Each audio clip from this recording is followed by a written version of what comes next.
Tuni bilan namoz o'qishga teng amal. Muoz ibn Jabal roziyallohu anhu shunday deganlar: Ilm o'rganinglar, chunki inson ilmni Alloh uchun o'rgansa taqvo hosil bo'ladi. Ilm o'rganish ibodatdir, uni yodlash tasbihdir. Ilmni muzokara qilish jihoddir. Bilmagan kishiga ilm o'rgatish sadaqadir, uni o'z ahliga sarflash Allohga qurbatdir. Ilm halol bilan haromni ajratuvchi mezondir. Jannat ahlining yo'lini yorituvchi mayoqdir. Ilm yolg'izlikda ulfat, g'ariblikda hamroh, xoli qolganda suhbatdosh, shodonlik u xafalikda yo'l boshlovchidir. Ilm dushmanga qarshi qurol, do'stlar o'rtasida esa ziynatdir.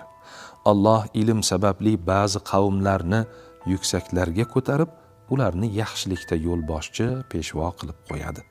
Ilm tufayli boshqalar olimlarning izidan yuradi, amallariga ergashadi, fikrlarini qabul qiladi.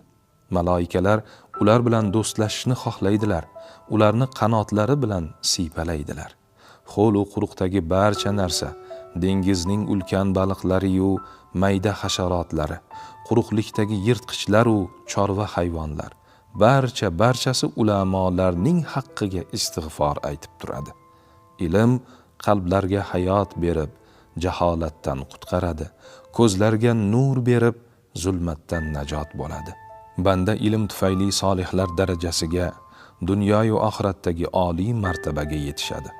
Ilm borasida tafakkur qilish ro'za tutishga tengdir. Uni dars qilib o'rganish tunda ibodat qilib chiqishga barobardir. Ilm bilan qarindoshlik rishtalari bog'lanadi.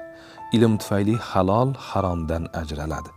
Ilm amalning imomidir. Amal esa ilmga iqtido qiladi.